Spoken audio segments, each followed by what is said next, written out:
Chers amis, bonjour à toutes et à tous et bienvenue chez vous. Marie-Hélène est avec nous, bonjour. Bonjour Jean-Luc, bonjour à tous. Et Marie-Hélène aujourd'hui, grâce à notre invité, va revivre le rêve américain qu'elle aurait pu toucher du bout des doigts. Ah oui, il fut un temps, et c'est vrai que ça fait toujours rêver Hollywood et tout ça. Oui. Alors notre invité aujourd'hui, nous allons vous le présenter tout de suite, c'est François-Frédéric Mouflin, bonjour. C'est exact, bonjour. François-Frédéric, pour vous planter le décor, est meusien, né à Tronville-en-Barrois, et il a fait son chemin en quelques années jusqu'à Hollywood, en passant par New York, le Texas, la Floride, etc. Florida, yes. Et il est comédien, il est chanteur, il a été présentateur télé, tout cela aux États-Unis. Alors comment tout cela a-t-il pu être possible ? Comment est-ce qu'un jour on part avec un CAP en poche, avec un copain, à l'aventure, sans parler un mot d'anglais aux États-Unis, en quelques mots ? Et comment on se retrouve à côté de Johnny Depp dans Pirates des Caraïbes, par exemple ? Parce que ça a été jusque-là, quand même. Oui. C'est compliqué et simple à la fois. C'est comme tout, c'est-à-dire que, comme on disait tout à l'heure, c'est pas réfléchi. C'est ce qu'on disait un petit peu, ce qu'il y a une prédestinée à ce qui se passe, c'est que c'est un pote qui était là, qui m'a dit, j'ai rencontré mon ex qui est du Wisconsin, qui parlait français comme ça, elle était très amoureuse de mon ami. Oui, l'américaine qui adore le Frenchie. Et puis elle lui a dit, si tu veux venir me visiter, on est dans le Wisconsin, j'ai 4 ou 5 frangines, enfin voilà. Donc je suis parti comme ça, naïvement, sans trop réfléchir, sans parler l'anglais, c'est exact. Je me suis pas posé de questions. Alors avant d'en arriver là, je montre une photo là où vous êtes déguisé en pirate. Vous avez tourné un petit rôle, on le dit tout de suite, dans Pirates des Caraïbes. Mais quand même, vous avez approché de près, vous avez été privilégié parce que vous aviez accès à la loge de Keith Richards et de Johnny Depp, avec qui vous avez sympathisé. Comment c'était en fait ? Ils étaient simples ?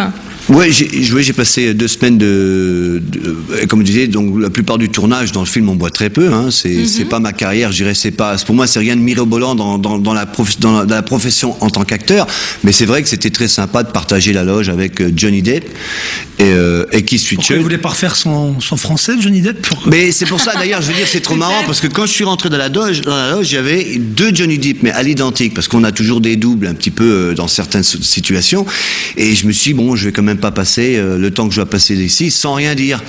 Alors il y en a un qui était à côté de moi, un qui était en train de manger sa banane et l'autre qui était en train de lire son script. Alors j'ai dit, il est en train de onliner en jaune, ça répète.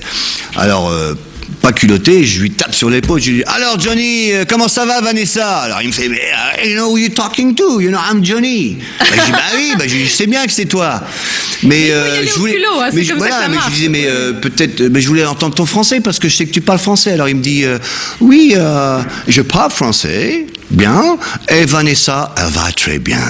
Mais en fait, il faut souligner ça, c'est qu'aux États-Unis, ça marche comme ça. Si on se positionne tout de suite en face de la star en lui parlant d'égal à égal, ça ouvre tout de suite les portes. Faut y aller au culot. Est-ce que c'est encore le pays où tout est possible, où effectivement le petit Frenchie peut débarquer avec ses valises sans parler français, devenir animateur télé avec un accent extraordinaire. C'est vrai que vous êtes animateur télé et que vous aviez une émission sur la gastronomie, enfin les recettes françaises. J'avais un show français qui s'appelait Accent français et je ne faisais pas que de la cuisine, je profitais de mon savoir culinaire pour envoyer de temps en temps dans l'émission une recette, poire au vin, coq au vin, tourte lorraine. Ça changeait un peu des... Oui, mais aussi je faisais des interviews, j'ai interviewé des docteurs, je me suis tout de suite mis dans le plaisir de parler l'anglais. Mais j'aimais bien la langue. C'est facile pour une personne qui est votre âge, vous aviez une vingtaine d'années, vous maîtrisiez pas la langue. Non, et je parlais It is possible, welcome to accent français, mais ça plaisait énormément, c'est ça, c'est ce culot, cette naïveté. Alors, parlons quand même du livre que vous avez écrit, Mon Amérique à moi. Alors, c'est un livre dans lequel vous racontez tout ce parcours. C'est peut-être aussi une bonne école pour les jeunes qui auraient qui rêvent de cinéma, de gloire. Est-ce que vous conseilleriez à quelqu'un de faire ça Est-ce que c'est dangereux ce que vous avez fait ? Parce qu'on voit le bon côté là, mais est-ce qu'il n'y a pas des côtés un peu sombres ? C'est ça qu'il faut voir. C'est-à-dire que c'est bien d'avoir fait naïvement, je le referai, ça serait à faire, mais c'est vrai qu'il faut avoir un culot phénoménal, il faut pas avoir peur aux yeux, il faut s'en foutre et il faut avoir ce côté impulsif, simple. Et c'est vrai que à travers cette route, il y a eu des tas d'étapes très douloureuse, très difficile. C'est pas toujours facile, hein. Mais très difficile, voire même des fois on se pose la question qu'est-ce que je fous là? On se retrouvait dans des situations mais vraiment dramatiques où on bouffe vraiment de la vache enragée. On parle du cinéma, mais avant ça, il y a eu des tas de galères, de petits boulots. Oui, c'est très difficile. Comme beaucoup d'acteurs l'ont fait. Hein. Donc le conseiller dire aux gens, je vous suggère de le faire. Moi, je dirais par rapport à la vie que j'ai faite, je dis oui, ça serait à refaire, je le referai. Je vous suggère de le faire. Je dis que c'est très bien de tenter les aventures, mais naïvement le dire, je vous suggère de le faire, c'est pas à moi de décider. C'est-à-dire que c'est vraiment individuel, vous prenez le risque, vous cassez la gueule, ça vous regarde, mais que ça me retombe pas dessus. Quels sont les acteurs sympas que vous ayez rencontrés, qui ont franchement joué le jeu? Parce que je suppose qu'il y en a certains qui doivent quand même mettre des barrages. Est-ce qu'il y a, la belle Sharon Stone, vous l'avez quand même croisée, et elle vous a fait un compliment. Oui, c'est exact aussi, c'était marrant. Ah oui, donc quand vous rencontrez oui, c'est tout de suite Sharon Stone, quoi. Ah oui, Sharon Stone, elle était adorable en plus. Adorable. Mais là, petit clin d'œil, parce que sur la couverture de votre livre, la photo est magnifique, vous avez un petit air de Antonio Banderas, et c'est pas un hasard si on vous a demandé de le doubler sur certains plateaux de tournage. C'est exact, surtout quand le film est sorti, il y avait Interview with the Vampire, et puis il y a eu aussi Desperados, où il est avec la belle espagnole. Oui, Salma Hayek. Desperados avec la guitare, etc. C'est ça. Oui. Et les gens m'appelaient Antonios dans la rue, et ça est tombé dans les oreilles d'une agence qui m'ont dit tiens, on cherche des doublures pour Antonio Banderas, voilà. Et donc j'ai eu du travail à plusieurs reprises, que ce soit pour. Alors une question de néophyte, franchement, quand on voit ce que vous avez fait et le parcours que vous avez fait pour réussir à en arriver là.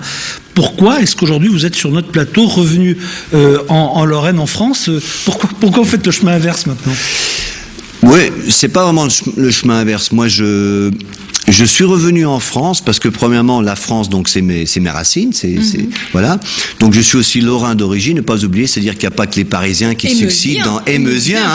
Donc on sait que vous êtes Meusien tous les deux. Voilà. Mais c'est un plaisir de savoir que les Meusiens ont aussi du talent, etc. Bien sûr. C'est très important. Et je suis obligé de le reconnaître. Voilà, en plus, c'est vrai, avec les yeux qu'elle a, cette fille. Ah ça y est, je vais aller à Hollywood aussi. Je suis avec Hollywood quand il Electric Blue. C'est un peu tard. Electric Blue. Non, mais c'est ça le truc. Je suis pas revenu en France pour m'installer éternellement en France. Je suis revenu en France parce que c'est mes racines. Deuxièmement, je viens en France parce que j'ai envie aussi de découvrir le showbiz français. J'ai envie de me faire découvrir dans une sorte d'humilité.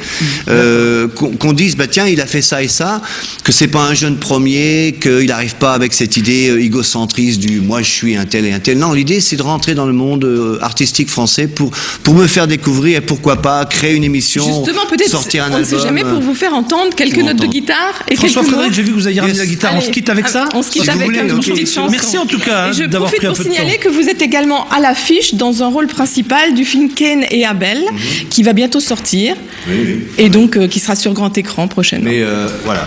Et si vous voulez trouver le aussi. Si vous quittez le plateau, on va pas vous entendre des masses. Il va falloir que vous reveniez un petit peu vers nous. Voilà, le temps qu'il. Allez, quelques notes de guitare. Quelques notes, on sortir.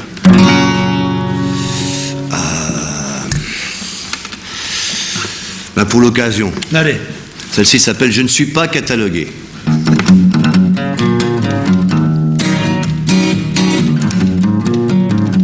Ouh là là.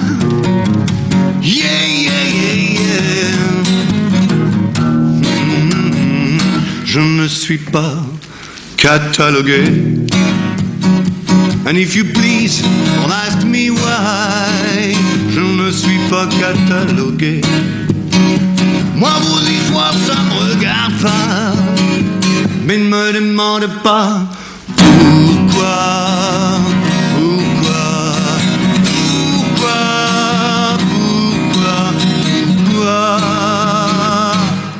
Je m'en fous de tout ça. Voilà, et si on veut en savoir plus, je m'excuse, parce qu'on aurait bien écouté plus, mais on n'a plus le temps. Si on veut en savoir plus sur vous, il y a un site internet qui est très bien fait et où on raconte toute votre histoire et on voit beaucoup d'illustrations. Donc merci une fois encore d'être venu jusqu'à nous. Est-ce que le basket évoque quelque chose pour vous? On a une grande star français à San Antonio. Ce qui est vrai. Et son frère joue. Enfin, il est blessé en ce moment. Il va partir pour se soigner encore. Mais il vient d'être opéré. C'est TJ Parker. C'est le frère qui est au SLUC Nancy. On les a rencontrés parce que la saison débute et Christian Fra, conseiller au passage, qui est le président du SLUC Nancy, tout dit. Marie-Hélène, à vendredi. À vendredi. Chers amis, à demain.